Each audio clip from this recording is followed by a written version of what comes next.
Stella, when was the last time you had a decent date? Tell the truth. Don't talk to me for the next 2 hours.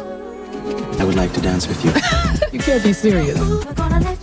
If he looks that good with his clothes on. Ooh, if I weren't in my right mind, I swear you were trying to hit on me. Are you paying attention?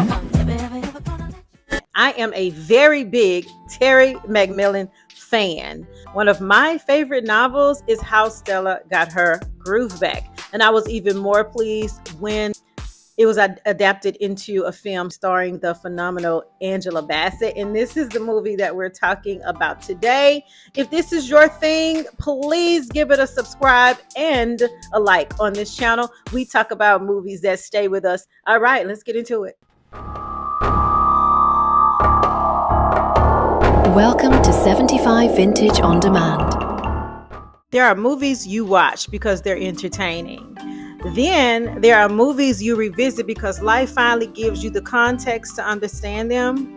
And How Stella Got Her Groove Back is one of those movies. I remember reading Terry McMillan's novel before I ever saw the film, and I was in love with the characters. Then the movie arrived in theaters. On the surface, it looked like a romantic fantasy, at least from my perspective. Accomplished 40-something woman, a handsome young man, a tropical vacation. I mean, it's all there. At the time, I thought it was simply a love story. Now, I think it's a story about permission. Hear me out, okay? Permission to stop apologizing for your age. Permission to stop shrinking yourself. Permission to believe your life isn't over simply because you've crossed an invisible societal barrier, okay? I'm Vintage, and today we're talking about one of my favorite books. I've already mentioned it. It was turned into a movie.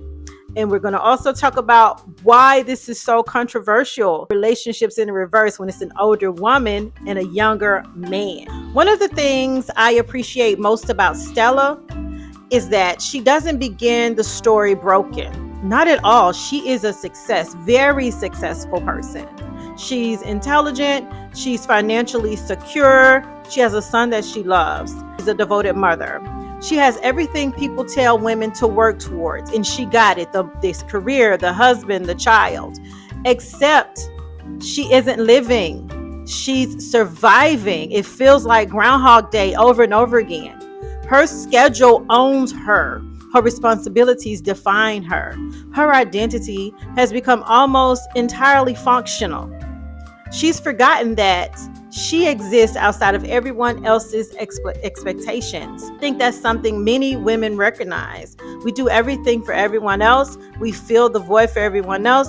We are there for everyone else, and we forget where we begin and other people end. We lose ourselves in what society calls success for women, especially after divorce, especially after motherhood, especially after decades spent taking care of everyone else.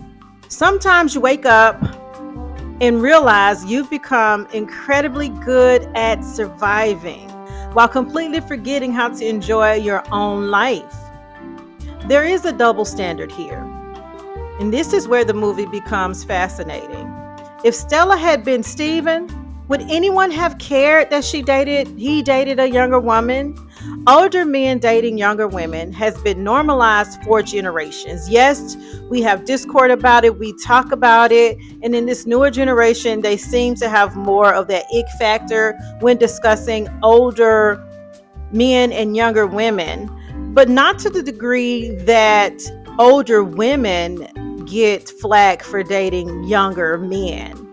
Okay, let me back up a little bit. All right, so a little bit of backstory. If you have not seen How Stella Got Her Groove Back, it's about a successful 40-something Black woman to mutual divorce from her husband, and she decides to take a trip to the islands, not expecting to meet anyone, but she meets a young man. I think he's like 21 years old. His name is Winston, and they begin a whirlwind romance, and they fall in love. And so Stella brings him back to the United States as her lover.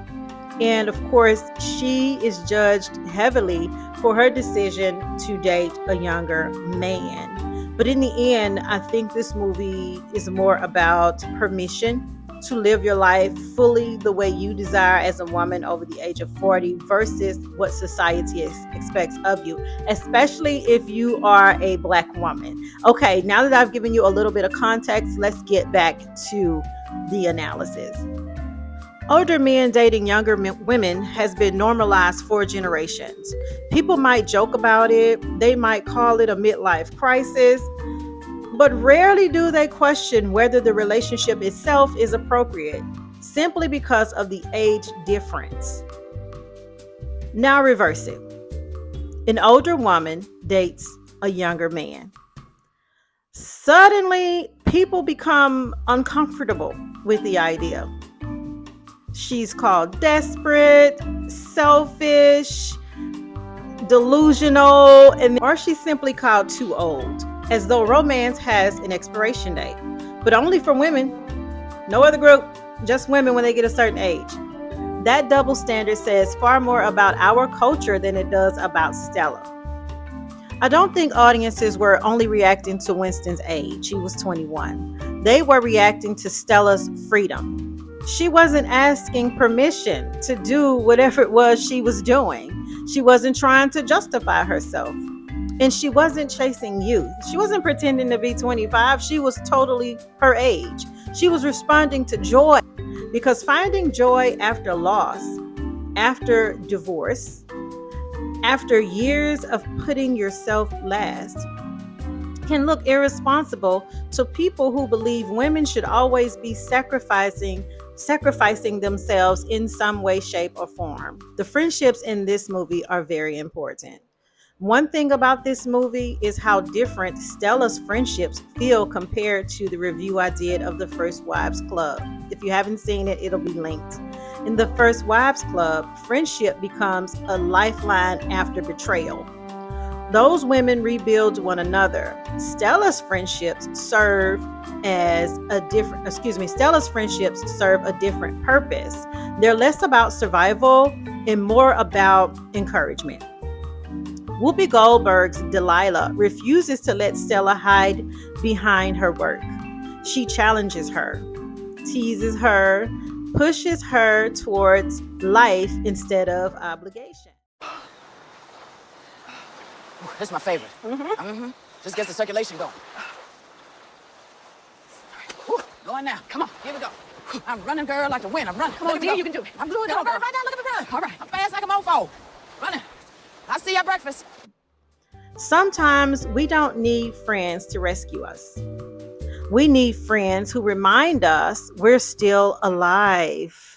And side note, my 2025 was a very rough year. I broke my leg, and my friend group was such an encouragement. They were absolute godsends, and they did not allow me for one moment to forget to lead, even through one of the most difficult times in my life. I'm still recovering from that, but that's another story.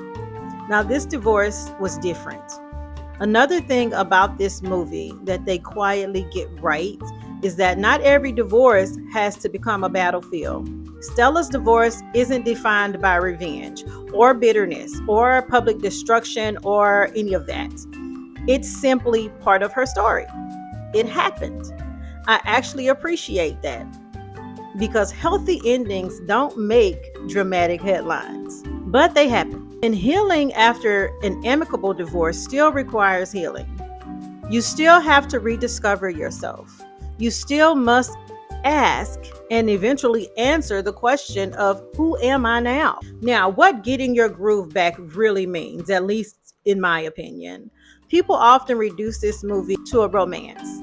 I don't. I think Winston is symbolic. He represents possibility. The possibility of what anyone can be if they release limitations placed on them by other people. And again, in your life, it might not necessarily be a younger man. It could be a career change. It could be in losing weight. It could be going on a trip, taking a world trip, doing something so completely out of the norm that people will look at you sideways. Groove Stella rediscovers was never hiding inside a younger man. It was hiding inside of her. Makeup didn't change Stella. Winston didn't complete Stella. Stella was already fully formed, fully complete. They simply reminded her that the woman she'd buried beneath responsibility was still there. That's an important distinction. Watching this movie in my 20s, it was entertaining. I thought Stella had found love with this younger, fine man, and oh my God, was he fine. Watching it now, I think she found herself. I'm almost certain she did. And maybe that's why the film still resonates with me today. Not because every older woman should date a younger man, obviously, no.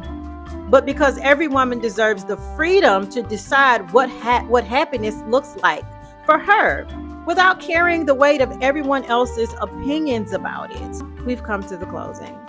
One of the quietest lessons in how Stella got her groove back is that life doesn't stop offering possibilities simply because you've reached a certain age. Divorce isn't the end of you, or a breakup, or whatever. 50 isn't the end. Being single isn't the end. Sometimes they're the beginning of a chapter where for the first time in years, you're finally making choices for yourself. You've given yourself permission. Maybe getting your groove back isn't about romance at all. Maybe it's about remembering that you're still allowed to dream, still allowed to explore, still allowed to fall in love, still allowed to choose joy every single time. That's my lesson anyway. And if that choice surprises other people, perhaps that's their story to examine, not yours. If you've seen how Stella got her groove back, I'd love to know what you took away from it. Has your perspective changed over the years? And what do you think getting your groove back really means? If you enjoy conversations that explore what films reveal about life, identity, and reinvention, I'd love for you to subscribe to 75 V.O.D. And until next time, remember, some stories aren't about finding someone else. They're about finding yourself. Bye.